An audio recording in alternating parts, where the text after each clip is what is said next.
한 번쯤은 겸손하라라는 말을 들어보셨을 겁니다. 우리가 살아감에 있어서 반드시 필요한 것이 겸손일 것이라 생각합니다. 겸손이 무엇이길래 하는 궁금증이 생겨나서 이 겸손의 사전적인 의미를 찾아보니까 남을 존중하고 내세우지 않는 태도라고 말합니다. 자신을 드러내지 않고 남을 존중하는 마음, 그러한 태도. 하지만 이 동목은 머리로는 이해가 되지만 행동으로 비춰졌을 때 실천되지 않는 경우가 허다한 것을 볼 수 있습니다. 최근에 흥미로운 글을 하나 보았습니다. 요즘 동창회라는 문화가 사라지고 있는 추세라고 합니다. 코로나 이후 개인주의가 만연해서 자연스럽게 사라지는 부분도 존재하지만 이 동창회가 학창 시절을 나누는 그런 모임이 아니라 자기 사업을 소개하는 자리, 혹은 자신을 드러내고 자랑하는 자리, 혹은 어떤 나쁜 의도를 가지고 참석하는 그러한 자리로 인식이 된 것입니다. 이 친구는 어떻게 지내고 어떻게 변했을까라는 부푼 기대감을 가지고 참석하지만 설상 상처만 남는 그런 동창회가 되었고 이내 곧 사라지고 있다라고 말합니다. 아무것도 모르던 학창 시절의 그 아름다운 추억을 나누면서 살아온 인생을 서로 위로하고 정을 나누는 그런 자리가 변질되어서 겸손이라고는 찾기 힘든 그런 모임이 되어버린 것입니다. 진정한 나다움은 드러내는 것에서 시작하지 않습니다. 자신을 낮추고 내세우지 않는 면모가 바로 겸손함이라는 것입니다. 세계적인 메이저리거 오타니 쇼헤이는 월등한 실력으로 스타 반열에 오는 선수로 잘 알려진 인물입니다.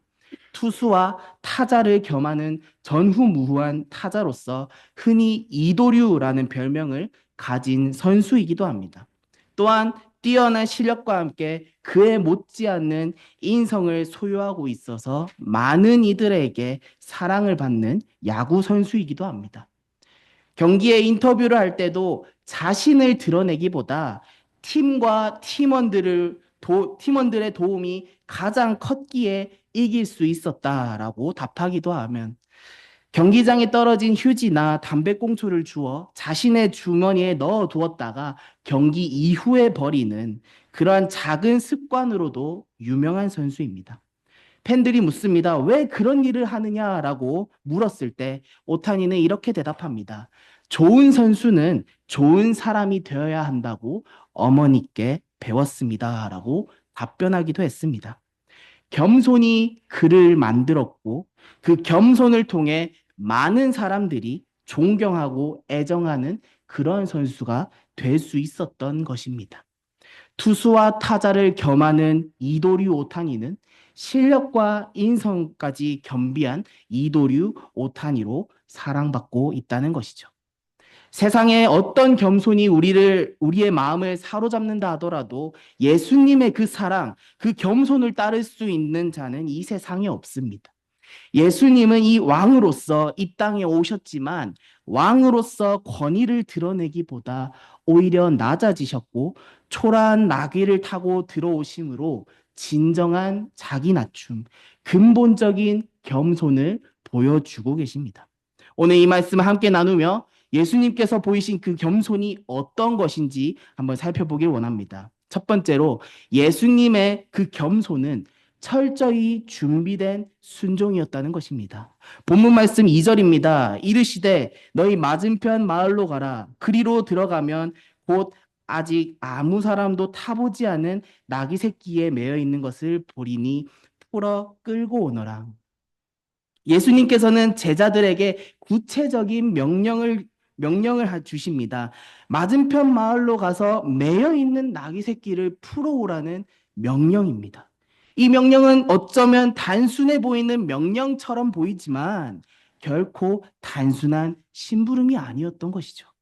예수님은 이미 이러한 상황을 알고 계셨고 이 나귀를 통해 하나님의 예언이 성취되기를 원하셨던 것입니다.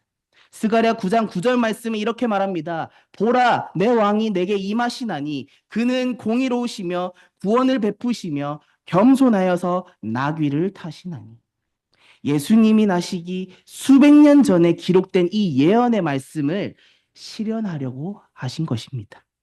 당시 스가랴 선지자는 이스라엘 백성들이 바벨론 포로에서 돌아온 직후에 성전 재건과 공동체의 회복을 위해 노력하던 때에 하나님의 말씀을 전했습니다. 절망과 어려움 속에서 스가랴는 미래에 오실 메시아, 곧 예수 그리스도를 통해 이스라엘의 진정한 평화와 구원이 임할 것을 예언했다는 것입니다.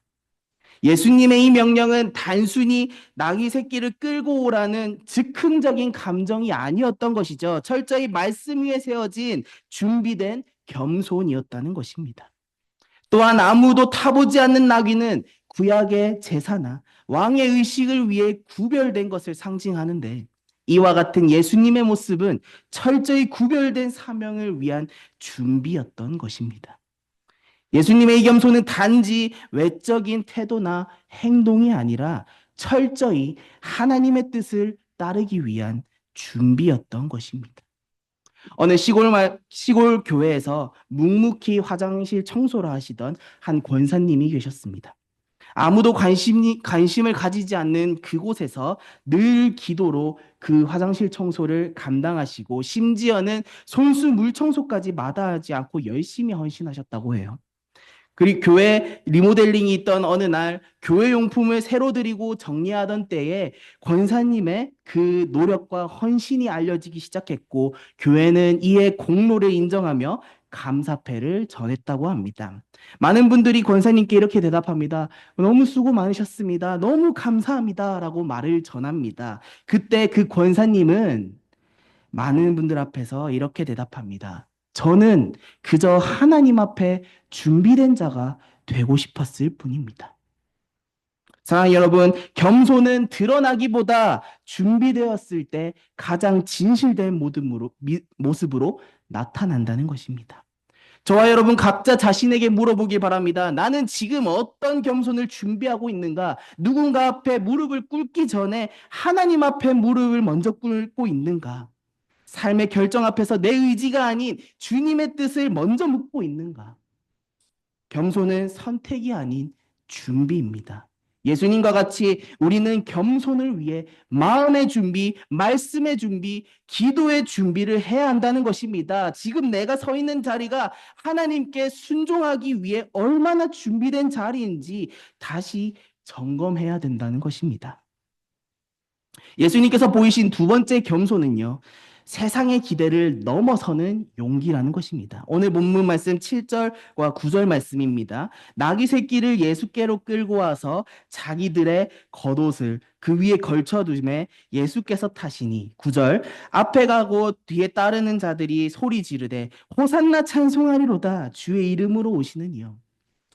예수님께서 나귀 새끼를 타고 예루살렘으로 입성하십니다. 군중들은 열광하기 시작합니다. 자기 겉옷을 펴고 나뭇가지를 흔들며 호산나 찬송하리로다 라고 외칩니다. 마치 왕의 입성을 환영하는 것처럼 보입니다. 하지만 군중들의 마음 깊은 곳에는 민족을 구원해줄 힘 있는 해방자라는 기대가 있었던 것이죠. 이들에게 예수님은 그저 자신들의 기대, 이 어려운 시기를 극복해주고 충족시켜주기를 바랐던 것입니다. 하지만 예수님께서는 그 기대에 응하지 않으셨습니다. 나귀를 탄 모습은 당시의 승리자의 퍼포먼스와는 비교할 수 없을 정도로 소박하고 조용한 행진이었습니다. 또한 강한 군사력과 칼이 아니라 사랑으로, 권력과 재력이 아니라 희생으로 하나님의 뜻을 이루려 하셨습니다. 이 예수님의 겸손은 이러한 용기를 필요로 했습니다. 사람들의 박수와 환호, 그 뒤에 숨은 왜곡된 기대를 거절하셨고 그저 묵묵히 십자가의 길을 걸어가는 그런 용기를 선택하셨던 것입니다. 교회사에서 인정받는 인물 가운데 하나인 디트레이 보네퍼 목사님을 다들 아실 겁니다. 히틀러 정권에 맞서 예언자적 목소리를 냈던 인물이기도 하죠. 그는 나치 치하에서 교회의 타협을 거절하였고 그리스도의 복음을 따르기 위해 자신의 악의를 포기했던 인물입니다. 감옥에서도 그는 값싼 은혜를 거부하며 진리와 제자도의 길을 따라 살았고 결국 순교함으로써 하나님의 품에 안기었습니다. 보네포 목사의 이 겸손은 세상의 흐름을 거스르는 용기에서 비롯된 것이었습니다. 여러분 생각해 보시기 바랍니다. 지금 나는 누구의 기대에 맞춰 살고 있습니까? 세상의 기준입니까? 부모의 기준입니까? 주변의 시선입니까? 이 주변의 시선들과 부모의 기대, 세상의 기준이 나의 선택을 좌우하고 있지는 않는지요. 예수님처럼 하나님의 뜻을 위해 대중의 기대를 넘어서는 용기를 내야 한다는 것입니다. 예수님의 삶을 돌아보면요. 모든 순간들이 사람들의 기대로 나온 결과가 아닙니다. 사람에게 인정받기 위한 결과가 아니라는 거예요. 예수님의 모습은 오직 하나님의 뜻을 이루기 위한 엄청난 순종이자 용기였고 그 결과 하나님의 뜻을 이루고자 하는 우리를 구원하고자 하는 하나님의 진정한 하나님의 보혈을 흘리신 고귀한 결과를 낼 수 있었던 것입니다. 진짜 겸손은 소극적인 태도가 아니라 믿음을 따라 사는 능동적인 용기라는 것을 잊지 마시길 간절히 소망합니다. 마지막 예수님께서 보이신 세 번째 겸손은 결국 하나님을 높이는 길이라는 것입니다. 본문 말씀 11절입니다. 예루살렘에 이르러 성전에 들어가사 모든 것을 둘러보시고 때가 이미 저물매 12제자를 데리시고 베다니에 나가시니라. 예수님께서 예루살렘 성전에 들어가십니다. 사람들은 뭔가 대단한 일이 벌어질 것이라고 기대했을 겁니다. 그러나 예수님은 잠시 성전을 둘러보시고 어떻게 하십니까? 아무 말씀 없이 돌아가십니다. 예수님의 겸손은 그저 조용히 그러나 목적을 가지고 행동하시는 모습을 보이셨습니다. 이 침묵은 기다림 속에서 깊은 하나님의 계획이 숨겨져 있습니다. 예수님은 스스로를 높이지 않으셨지만 하나님께서 그를 높이셨습니다. 빌립보서 2장의 말씀처럼 예수님은 자기를 낮추시고 죽기까지 복종하셨기에 하나님이 그를 지극히 높이시고 모든 이름 위에 뛰어난 이름을 주셨습니다. 하나님의 방식은 세상의 방식과 다릅니다. 세상은 빠르게, 크게, 화려하게를 원하지만 하나님은 낮아짐과 조용함 가운데 일하고 계신다는 것입니다. 정교도 시대에 이끌었던 목회자 조나단 에드워즈는 위대한 설교자로 잘 알려져 있습니다. 그는 늘 자신을 철저히 낮추면서 하나님의 은혜를 강조했습니다. 내 안에는 아무런 공로가 없습니다. 모든 영광은 하나님께만 있습니다. 라고 고백하며 끝까지 겸손을 지켰습니다. 그의 설교는 부흥을 일으켰고 수많은 이들의 삶을 변화시켰지만 그는 늘 한 걸음 물러나서 오직 하나님만 드러냈다는 것입니다. 진짜 겸손은요, 결국 하나님의 영광을 위한 삶이라는 것입니다. 사랑하는 여러분, 오늘 저와 여러분들이 낮아지고 있는 자리가 어디입니까? 그 낮아짐이 어쩌면 억울하게만 느껴질 수 있습니다. 인정되지 않을 수도 있어요. 그러나 하나님께서는 우리를 바라보시며 그것을 기억하시고 반드시 그 삶을 들어 사용한다는 사실을 잊지 마시길 바랍니다. 겸손은 하나님의 높이심을 기다리는 믿음의 여정이라는 것입니다. 말씀을 마무리하겠습니다. 예수님께서 나귀를 타고 입성하셨습니다. 그 길은 초라하고 조용하였지만 드러내지 않았지만 그분은 참된 왕이셨습니다.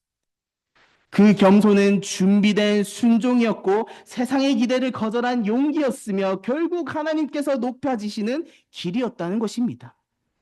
저와 여러분들은 어떤 왕을 따르고 있습니까? 세상이 높이는 성공의 왕입니까? 아니면은 나귀를 타신 겸손의 왕입니까? 겸손은 결코 약함이 아닙니다. 겸손은 하나님을 신뢰하는 용기입니다. 오늘 우리도 그 겸손의 왕을 따라 조용하지만 담대하게 나귀를 타고 우리 삶 속으로 들어가야 한다는 것입니다. 그 길의 끝에 진짜 승리가 있음을 믿음으로 나아가는 저와 여러분들이 되기를 간절히 소망합니다.